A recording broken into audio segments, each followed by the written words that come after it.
Lieutenant Barton reporting, sir. Oh, yes, Barton. Glad to see you. I understand you're here to fly away a Curtiss P-40. That's right, Mr. Collins. Is this the one? That's it. It's all yours. And it's a fine airplane. I've just been giving it a workout. I suppose you're anxious to go over the instruments and controls and really get acquainted with the P-40, huh? Yes, sir. Okay. Oh, wait a minute. Huh? Aren't we going to use this one? My Curtiss P-40? No, we'll use that plane over there on the jacks. I never got anywhere on a pair of jacks. Well, we open on jacks, Barton. The aces turn up later in the final showdown. You see, Lieutenant, with the plane on jacks, you can operate the landing gear and get used to the controls before taking the ship off the ground.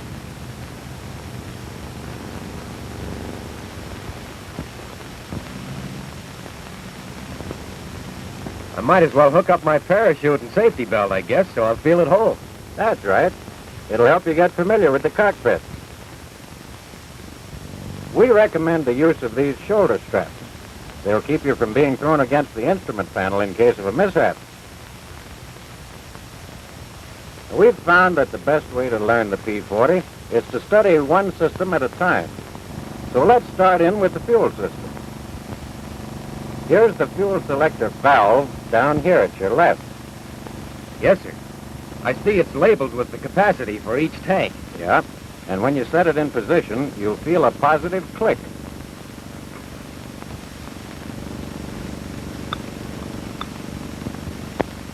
Well, Mr. Collins, is there any certain order for drawing fuel from the different tanks? Yes, there is. For taxi and takeoff, we recommend the fuselage tank because it's higher and the fuel flows with more of a gravity head. Also, as the fuel is used up, the airplane's center of gravity moves forward. This causes the plane to become more stable and makes it a better gun platform.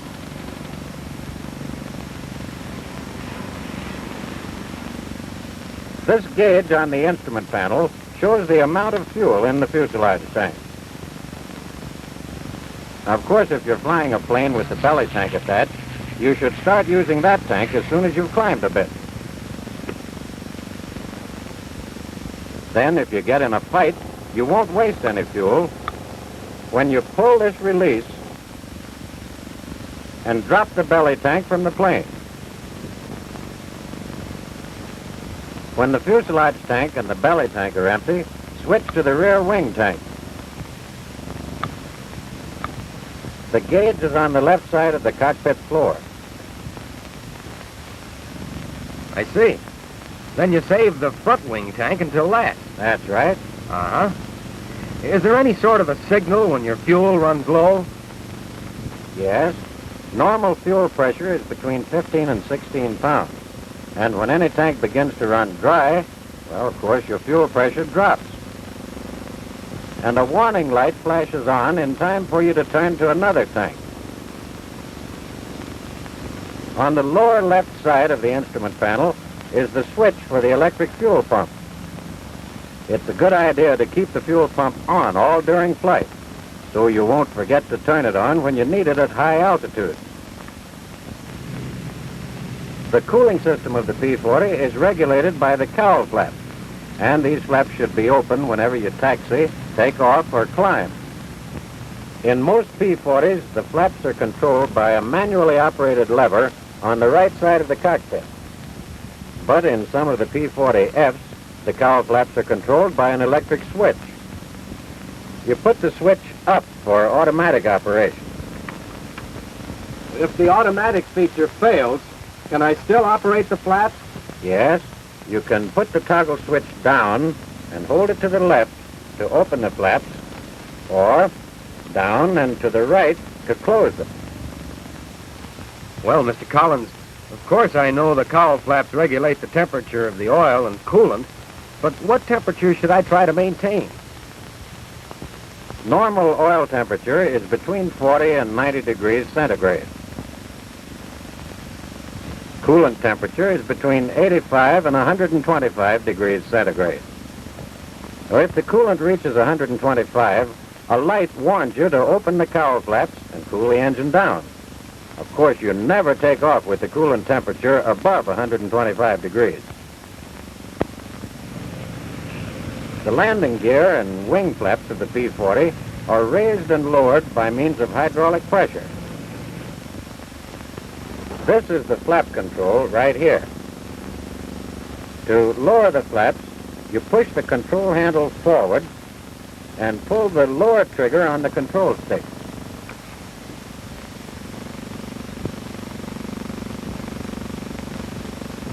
Don't get mixed up and pull the gun trigger by mistake.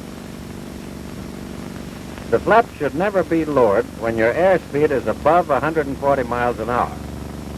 At higher speeds, you might damage them by trying to put them down.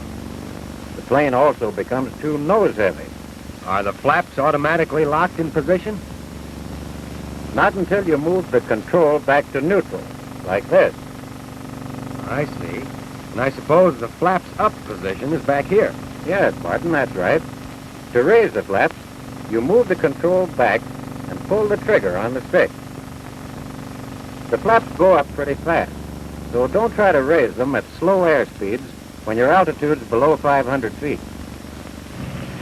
At air speeds less than 110 miles an hour, the plane will mush down if you raise the flaps.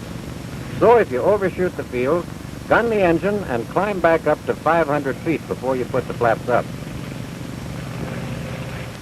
The landing gear control lever is here on your left. To raise the gear, push this pin forward and lift the handle. But don't do it while the plane's resting on its wheels. That would be kind of silly, wouldn't it? Yeah, but one of my fellows did it the other day. Was he hurt? No, he got away before I could catch him. But you're all right as long as the plane's on jack. So go ahead and raise the gear.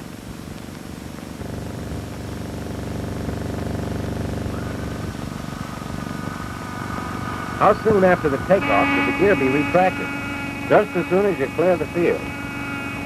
Watch the indicator, and when it shows that the gear is up, check the position by operating the hand pump.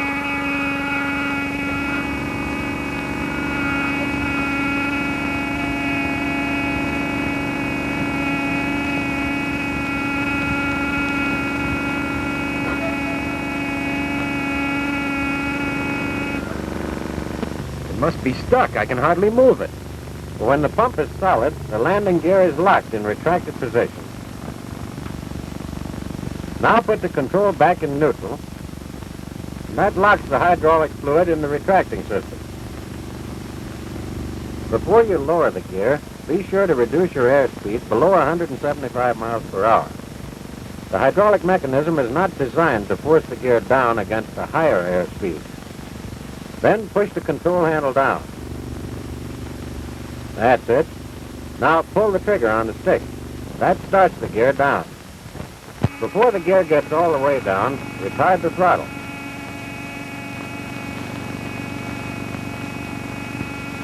All the way back? Yep.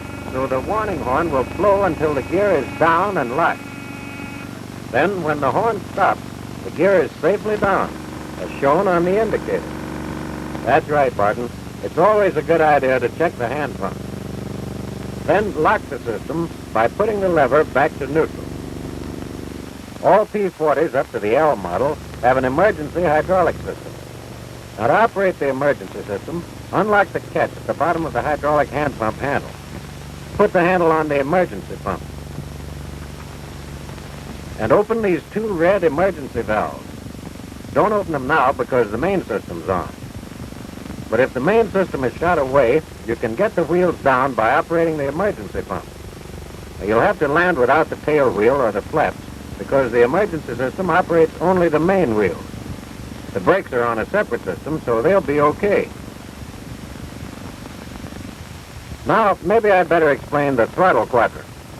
Tighten this knob just enough to keep the controls from creeping. Are the P-40 controls different from any others? Yes, the operation's a little different. Take the mixture control, for instance. Now, you'll notice that there are several settings. Full rich is for emergency use, if the automatic mixture control should fail. You'll probably never have to use it. Auto rich is for all high-power operations, takeoff, climb, and combat. Manual is for long-distance economical cruising. Auto lean is an automatic setting for economical operation at lower power, below 2,300 RPM, and 30 inches of manifold pressure. And idle cutoff, of course, is for use when stopping and starting the engine. The mixture control is clear enough, but what are these two controls? Well, they operate the automatic boost control and the two-speed supercharger on the Packard-built Rolls-Royce engine. The boost control automatically provides takeoff power with the throttle full open and the boost control handle up in this position. And at retarded throttle positions, the boost keeps the manifold pressure constant. When do you turn the boost control off? The only reason for turning the boost control off, like this, would be if the automatic feature should fail. With the boost control off, don't open the throttle too wide or you'll get too much manifold pressure. Yes, I know better than to take too much manifold pressure with a low RPM. That would make the engine knock. That's right, Barton. And engines have been known to blow up when allowed to detonate or knock for only a few seconds.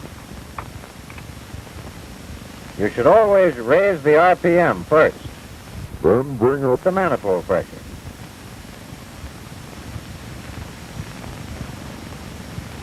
And to cut the power down, reverse the procedure.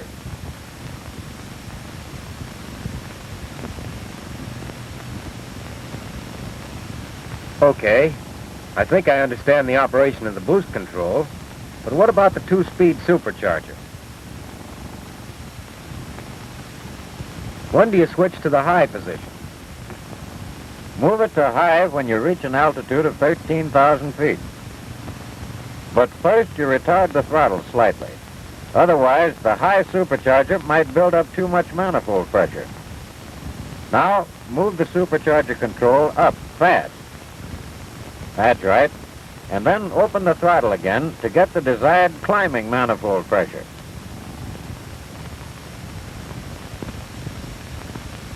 All P-40s are equipped with Curtiss electric propellers, and you should know how they work. These two switches on the instrument panel operate the propeller. The left switch is a circuit breaker and should always be on. The right switch controls the pitch of the blades. Now, when it's in automatic, you can use the propeller governor lever to select any RPM you want.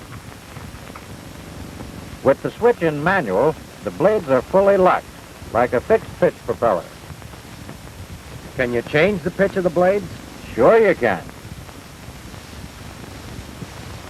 To increase the RPM, hold the switch down and to the right.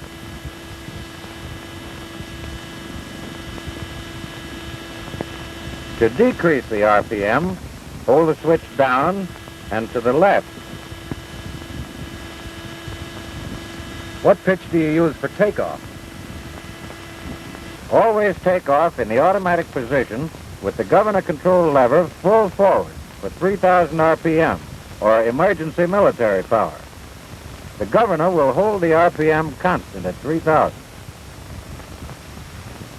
Open the throttle to full takeoff power, to the stop with an Allison engine, and past the stop in the case of the Rolls-Royce engine, when the automatic boost control is on. Then, after takeoff, you reduce the power. About this much? Yeah. Retard the throttle to approximately 35 inches of manifold pressure.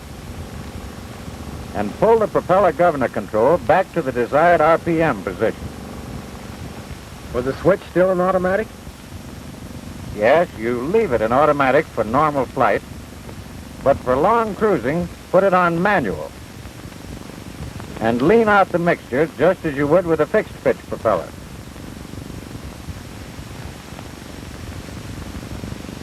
Green marks on the tachometer and manifold pressure gauge show the maximum power condition which can be held for continuous operation.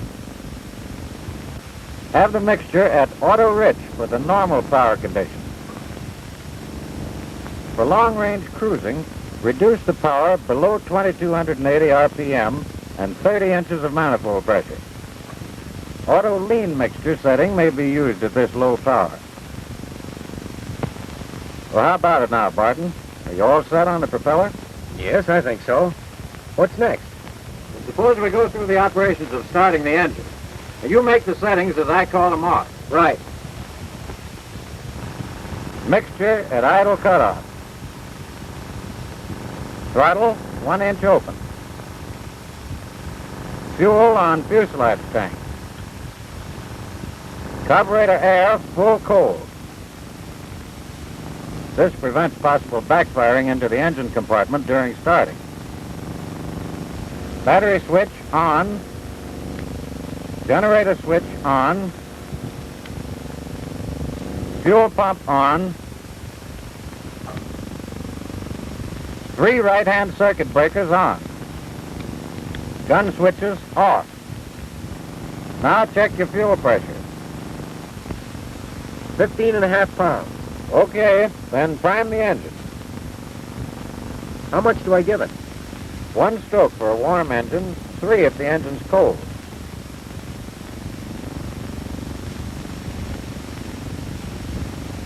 Then shut off the fuel pump. Shut it off? Yeah, to keep from flooding the engine when you move the mixture control forward. All right. Now the next thing would be to turn the ignition to both and engage the starter. But we won't do that while the plane's on jacks. After the engine fires, advance the mixture control to auto rich and the throttle to 1200 RPM. Then turn the fuel pump back on. If there's no oil pressure within 15 to 30 seconds, stop the engine and investigate the trouble. If the oil pressure's okay, 60 to 80 pounds, warm up the engine at 12 to 1400 RPM until the oil temperature hits 40. And the press-tone temperature at least 85 degrees centigrade. During cold weather, leave the cowl flaps closed until the engine is warmed up.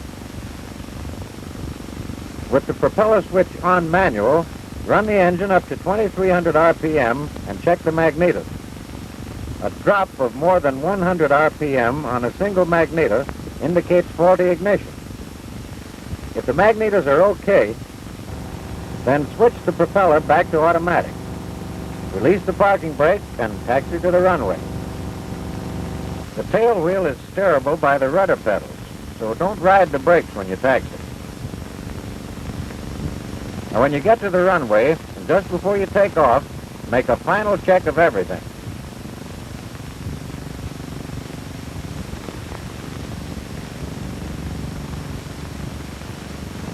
Fuel selector valve on the fuselage tank. Fuselage gauge showing plenty of fuel. Fuel pressure 15 to 16 pounds. Oil temperature above 40 degrees. Oil pressure 60 to 80 pounds. Coolant temperature above 85. Right-hand circuit breakers on. Gun switches off. Battery on. Generator on. Propeller on automatic. Propeller circuit breaker on. Mixture on auto rich. Propeller governor in full forward position. Automatic boost on. Supercharger in low speed. Elevator trim tabs at TO, takeoff position. Rudder trim tabs at 1.5 marks to the right. Aileron trim tab neutral.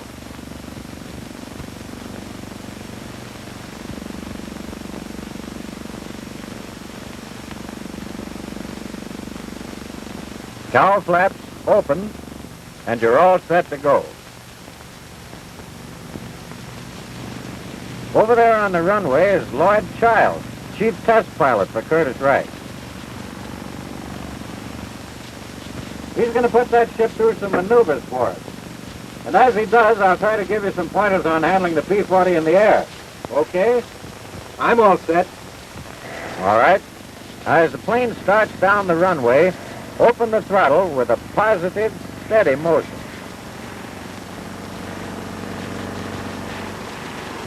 That's it. And steer with the brakes at first. Then use the rudder to steer when you get the tail in the air. Engine torque pulls the left wing down, so keep the wings level by holding the stick to the right. Fly the plane off the ground by lowering the tail just a little at the takeoff. Then you don't take off in a three-point attitude? No, because that might put the airplane in a stalled condition, which would be bad at your slow speed right after takeoff. You see, engine failure or a gust of wind when you're stalled so close to the ground could be disastrous. Just as soon as you clear the field, retract the landing gear and retard the throttle and propeller controls to normal flying power.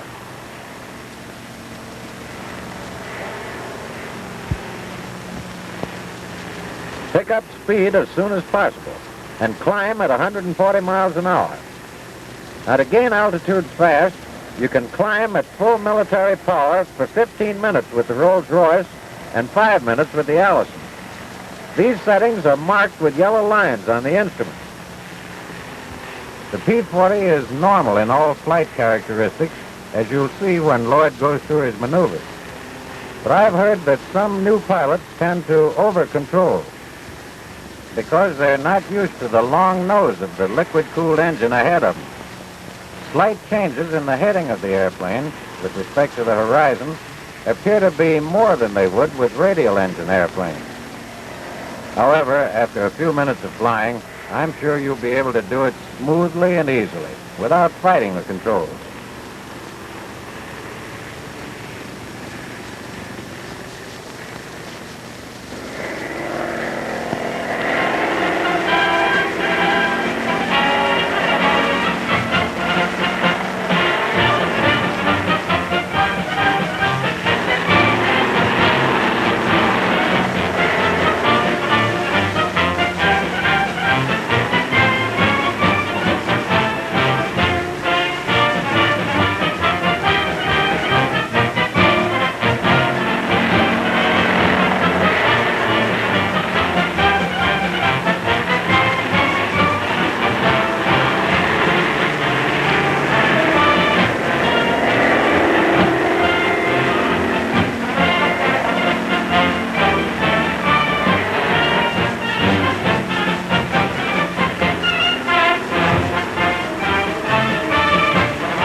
Stalling speed of the P-40 is 82 with the flaps down and 92 with the flaps up.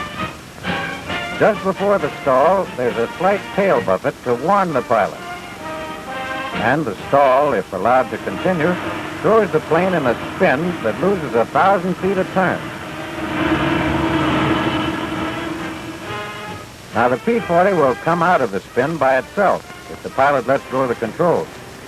But to come out in a hurry, cut the throttle, kick the rudder in the opposite direction to the spin, and shove the control stick forward. Well, I'm glad to know the plane will straighten out by itself. But if I get in a spin, brother, I want to do something about it. Well, let's see now. To come out in a hurry, I cut the throttle, kick the rudder hard in the direction opposite to the spin, and shove the control stick forward. Okay, Lieutenant. That'll take you out of the spins in a hurry. But when you start flying a pursuit airplane, the main thing you've got to learn is the right way to land it. As Lloyd comes in, I'll point out a few things for you to remember when landing a Curtiss P-40. And the first thing to do is to cut your airspeed to less than 175 miles an hour while you're up around 3,500 feet. Get your landing gear down while you still have plenty of altitude. Last-minute operations and maneuvers are apt to upset your good landing technique. Circle the field at approximately 140 miles an hour to get accustomed to the slower airspeed and to familiarize yourself with the field and get set for the landing. What items do you check off before landing? They're all listed on this checkoff card. The first thing to do, though, is open the cabin. In fact, most every old-timer will tell you he can judge airspeed better when he feels the breeze in his face. And it's safer to have the cabin open if you hit a ditch and end up on your back. If you ever happen to end up with the airplane on its back and the cabin closed, you can open the kick-out panel in the left-hand side of the sliding hood by means of this red lever near the longeron. There's another emergency exit you can use during flight. Up here in the top of the cabin roof is a red lever. Simply pull this lever and it'll release the whole cabin.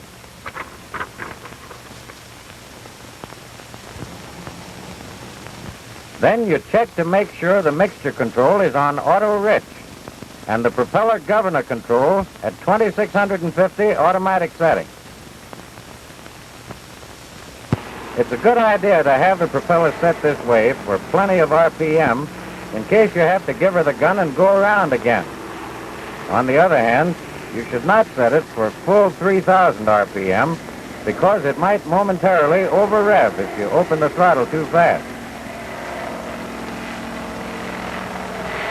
Of course, the fuel selector should be on a tank with plenty of gas. The carburetor heat control full forward and the gun switches off. And test the hand pump again just to make sure the landing gear is down before you put the landing gear in neutral. While you're still high up, put your flaps about halfway down, make a wide sweep, and glide toward the runway at 115 miles an hour. Trim the elevator tab so the plane will glide hands off at this speed. Line up with the runway while you're still a mile away. This will prevent last-minute maneuvers which sometimes cause ground loops.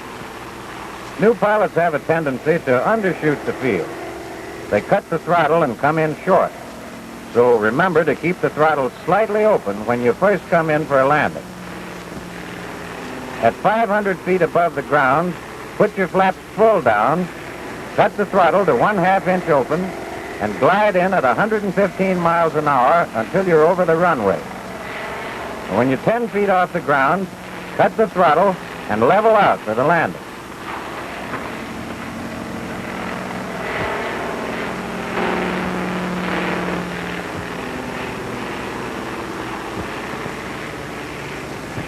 When all the wheels are down in the three-point attitude, apply the brakes fairly hard, but not hard enough to lock the wheels or raise the tail. Remember, most landing accidents happen after the plane is on the runway. So concentrate on rolling straight until the plane comes to a stop. I can understand that all right. Well then, Lieutenant, I guess you've got it. Is that really all there is to flying a Curtiss P-40? It doesn't seem at all complicated now. Well, there's nothing complicated or difficult about flying this airplane once you understand the things we've carefully gone over. Now, just remember to take it easy. In fact, they tell me a Warhawk, like that one over there, is apt to take off by itself if it's left alone too long. I get you, sir. I'm practically in the air right now.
On that landing, you look like a veteran.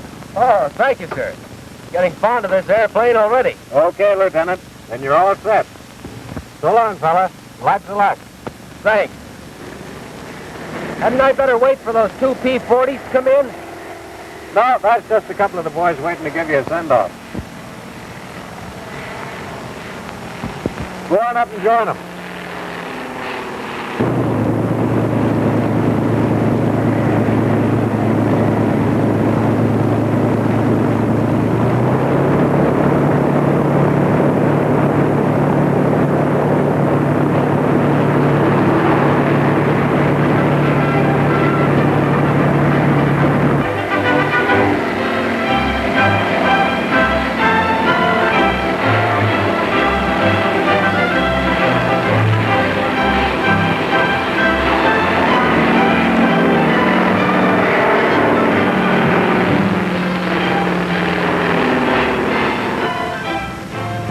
With men like these,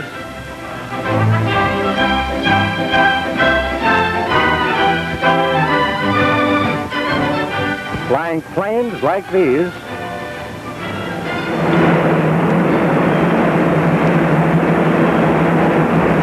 there'll always be a flag like this, waving in the breeze, a symbol of freedom, decency, and democracy to all the world.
Climbing to heaven like a skyrocket? Heaven's the wrong destination for that baby. That's a Zero, the real McCoy.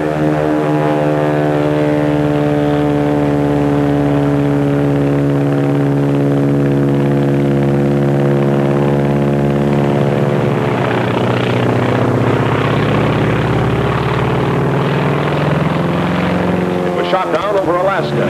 And as luck would have it, the only thing that got really damaged was the pilot. He broke his neck. Swell, huh?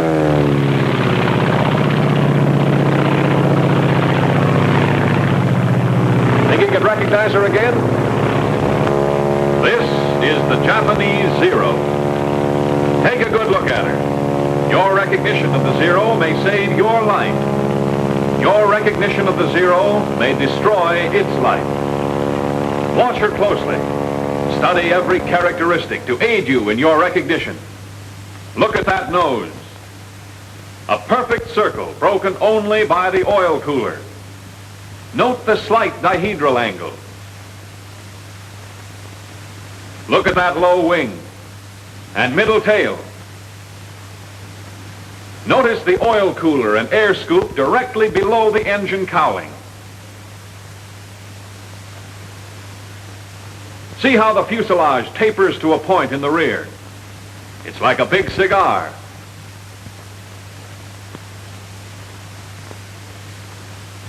Note the tapering edges of the wings, the rounded tips. See how straight the line is from engine to tail. And that tail, see how the leading edge of the vertical piece tapers more than the trailing edge. Look how it curves out to a point away from the nose. Think you can recognize her? Don't think. Be sure. Watch her. Watch her closely.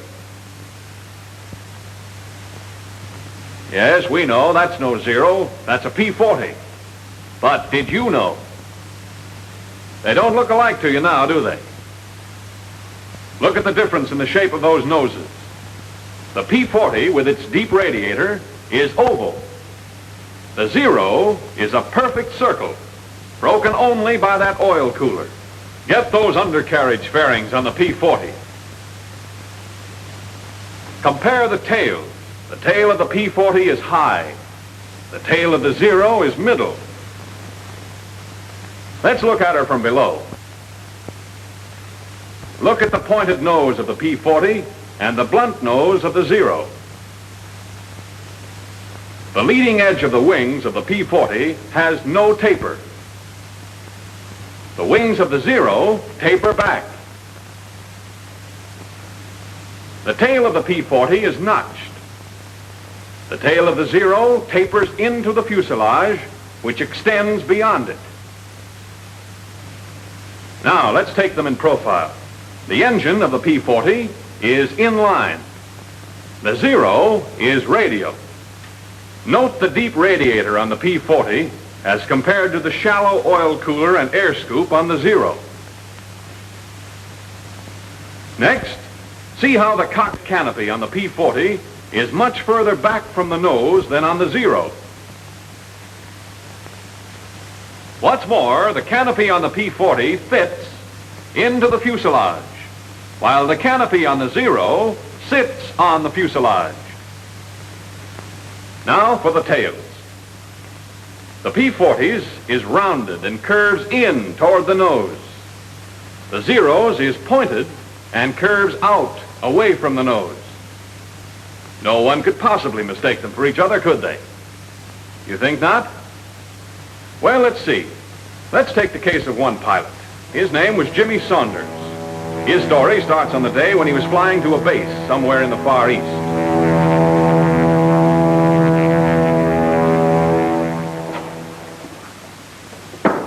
Come in.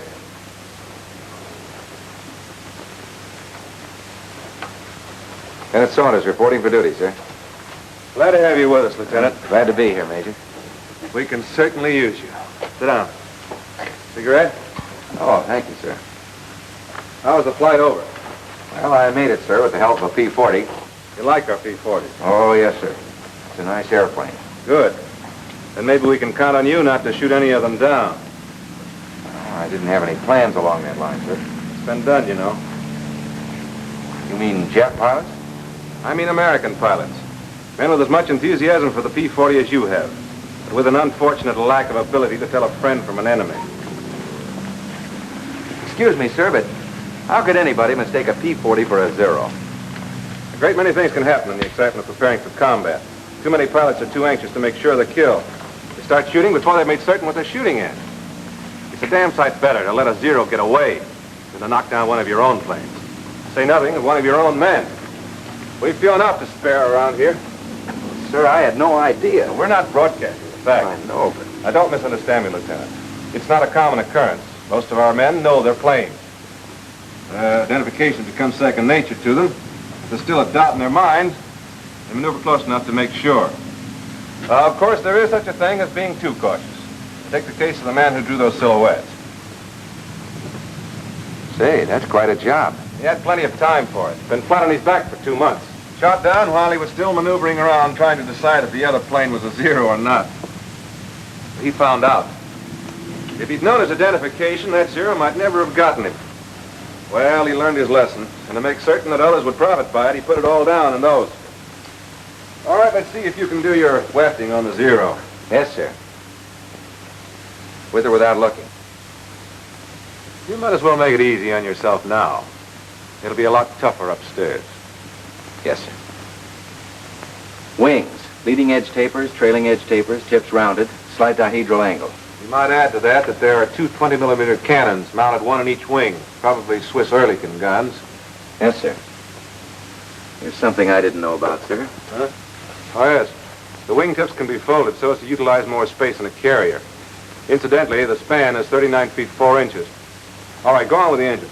Engine, radial, Mitsubishi version of our Cyclone. That's right. There are twin-row 14 cylinders. Now for the fuselage.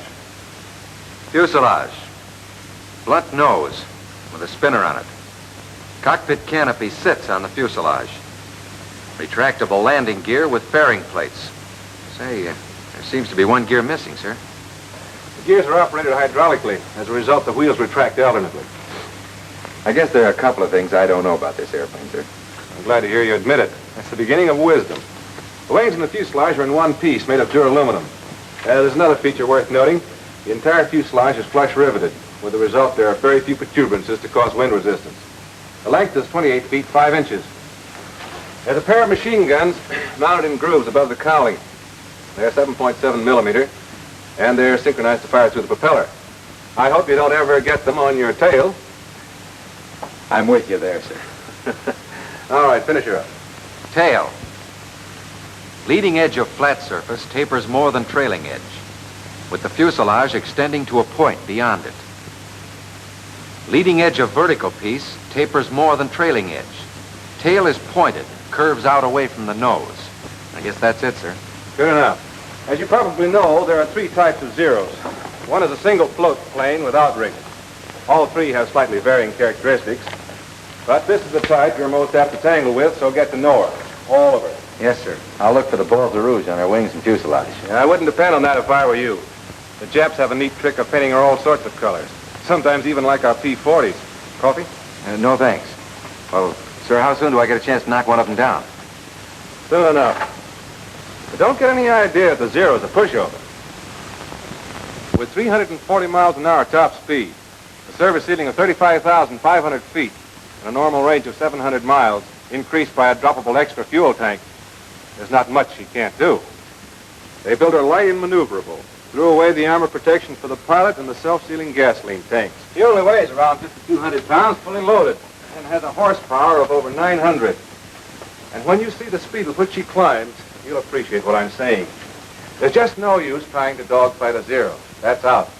Your best bet is to hit fast, either the wings or just behind the cockpit. But if you miss, don't hang around. Be as bad as all that, sir? Seeing's believing. But if I were you, I'd take my word for it. Yes, sir. Now, here's our operation. When you're on your own, you'll do patrol from our base here to these outlying islands.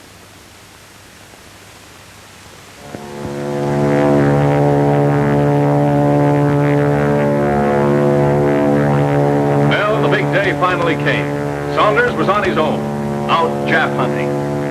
Looked sort of keyed up. Wouldn't you be? Don't expect too much, Lieutenant. Not on your first day. What's up? See something? It's a plane, all right. But what sort of a plane? Friend or enemy? P-40 or Zero? Well, now's the time to remember your recognition. Now, has it a deep radiator? Round tail curving in toward nose? Inline engine? Then it's a P-40. Or has that plane an oil cooler and air scoop? Pointed tail curving out, away from nose? Radial engine? If it has, then it's a Zero.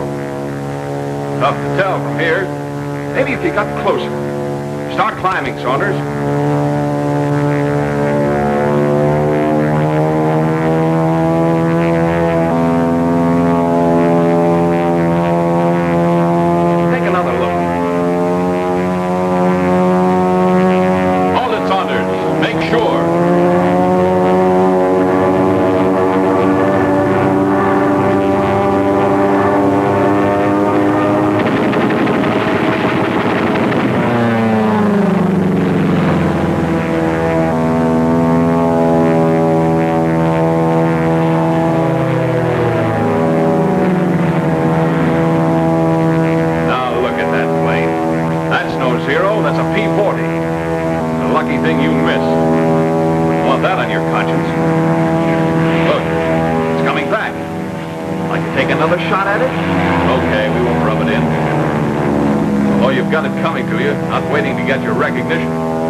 Are you sure it was a P-40? I'm positive, sir. After he held fire, he drew up and dipped his wings in recognition.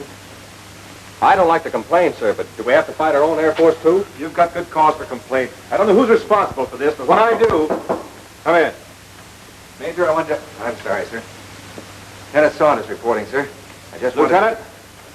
Wellen here has been telling me that he was attacked this afternoon by one of our planes. Do you by any chance know anything about this? Yes, sir. I'm afraid it was me. He's afraid. Well, Saunders, what have you got to say for yourself? Not much, sir. From a distance, I'm sure it was a Zero. Then I held my fire. A little late on your identification, weren't you? Yes, sir. But I did run... How far were you from the other plane when you opened fire? I'm not quite sure, sir. We'll soon find out.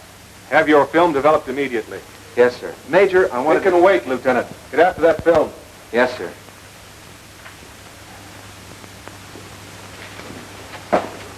Corporal, get the projector ready. Yes, sir.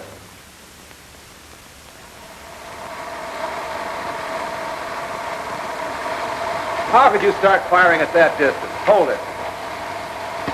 Didn't you look in your sight? I thought I did, sir. You don't seem to be very sure of yourself, Lieutenant. I'm sure of one thing, Major. After I look at that airplane. It's closer now, I realize, but even at the distance you started firing, you should have been able to identify it. Look at that deep radiator, the inline engine. That cockpit canopy fits into the fuselage. The tail is round and curves in toward the nose. All right, Corporal, take it away. There's more film, sir. I'm sorry, Lieutenant, but I have an appointment. You can stay and run it if you want to. Coming, Weldon. If you don't mind, sir, I think I'll stay for a few more feet. I want to see how close I came to being wiped out. Carry on, Corporal. Now I know what a clay pigeon feels like. Hey, wait a minute. That's not me. It's a Zero. What? Hold it. Well, Saunders, I think I'll forego that appointment. Let's hear about this. Well, sir, following my encounter with the lieutenant here, I was flying along... Wondering if I should slit my throat. I felt like a candidate for the Jap Air Force. Getting time to turn for home. Not that I was homesick. I had a hunch what was in store for me, but well, there was no use stalling.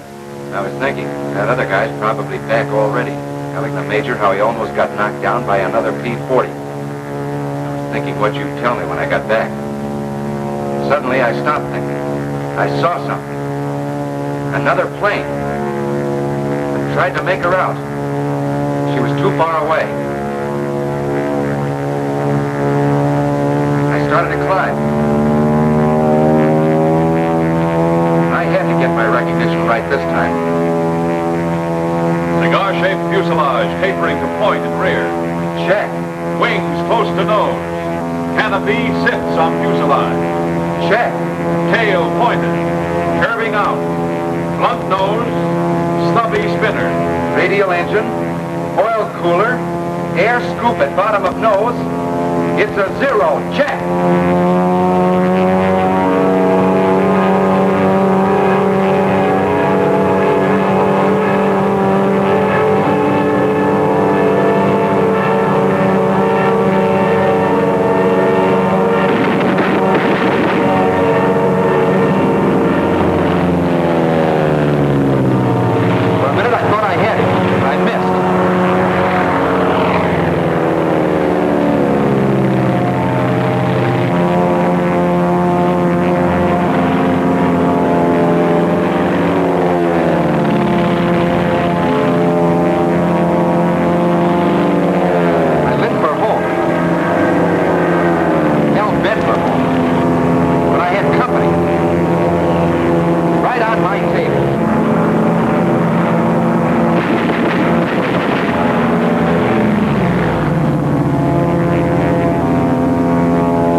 Well, I guess that's all, sir. Well, that's enough. Holy smoke. What's the matter with you, Weldon? Well, it just occurred to me, sir. There, but by the grace of God went I. I see your point. I don't think, however, that you'll have anything to worry about in the future. At least not from Saunders. He seems to have learned his lesson. By a method I'd hardly recommend putting into general practice, but nevertheless he's learned it thoroughly. If every pilot would only realize the importance of identification and become letter perfect in the art of identification, there'd be fewer lives lost and fewer planes destroyed. Know your enemy, but also know your friend.